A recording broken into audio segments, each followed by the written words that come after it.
Hello Internet, welcome to week 3 of my development diary.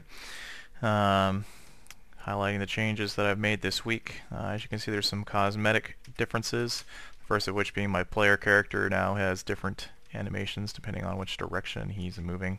And my workers have a little chop chop animation when they're doing their task. Those are pretty small changes that didn't take much work. The big thing I want to highlight this week, what I spent most of my time on, is the fact that I can now interact with my workers.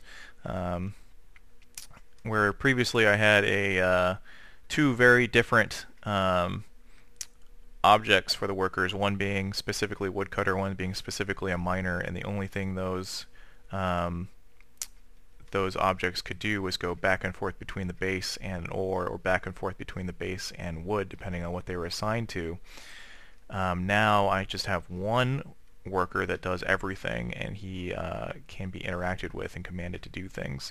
So as you see, when I mouse over the workers now, they get a little bit bigger, showing that you can select them. And when I click on them, I get a series of command icons above their head that you can then select. So I can assign this worker to be either a woodcutter or an ore miner. So like right now I'm going to change him to an ore miner, change this guy to an ore miner, and they go do that task. This guy is still on woodcutting. His pathfinding is just jacked up. He can't get to the base, but there he goes.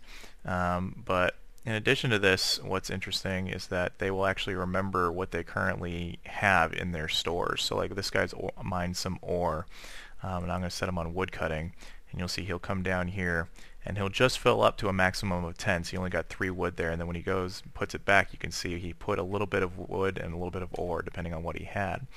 And then in addition to this, they can actually remember, so like currently this guy's on his way back to base, now he's coming back, but if I assign him to woodcutting now, he'll actually go to woodcutting.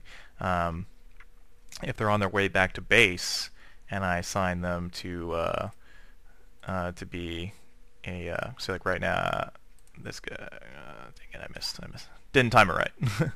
I'll get this guy when he's on his way back to base, and then you can see, so now if I assign him to be a woodcutter, he still goes back to base because he knows that he's full up, so he's not going to walk back to the wood, realize that he's full on resources, and then go back to base, drop him off, and go back. He actually goes from wherever he is to what he needs to do at that given moment, whether it's drop off his full load of resources or go to the nearest tree and start mining again. In addition to this, I can command them to follow me, so I can take them, into battle or something if I want to. We can go over here in the middle of the map and just hang out. And then the last option I have is this little crosshair one, and that allows me to select a specific thing that I want him to resource. So I want him to mine this tree specifically. I can then click on that tree, and he will mine that. And then when he returns to base, afterwards he will ignore all these other trees and go all the way back to this other side of the map and mine this tree specifically. And then when he's done with that tree, the code will actually have him pick out the nearest tree to this tree, which would be this one, and then he'll go to this one over here. So this would be useful, like if let's say there was a large map and maybe there was like a piece of treasure in like a little alcove over here that was surrounded by trees, and so you wanted your workers to come and mine those trees out of the way so that then you could get to that treasure and get that buff for your team or whatever.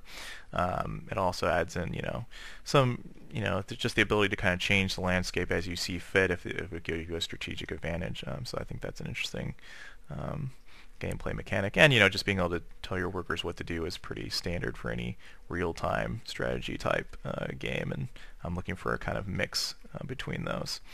So eventually what I'd like to be able to do is have the ability to as you level up, maybe one of the skill trees will be to increase the number of NPCs that you can command at a given time. So when you start out, maybe you can't command any of the workers specifically to do things other than telling them, hey, I want this many to be on mining ore and this many to be mining trees, and you wouldn't be able to tell them to specifically follow you or anything like that. Whereas then you could level up a specific skill which would then allow you to command workers or even soldiers and send them into battle.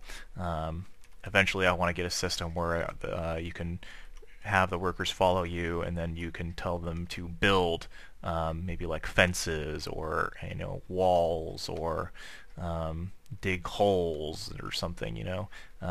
Make the game somewhat sandboxy in that respect. So that when you're fighting it out, you can lure the enemy into a trap that you have built with your workers or something like that. But that's all I've got for this week, and those are my thoughts on future progress, kind of what I'm aiming towards. So thanks for watching.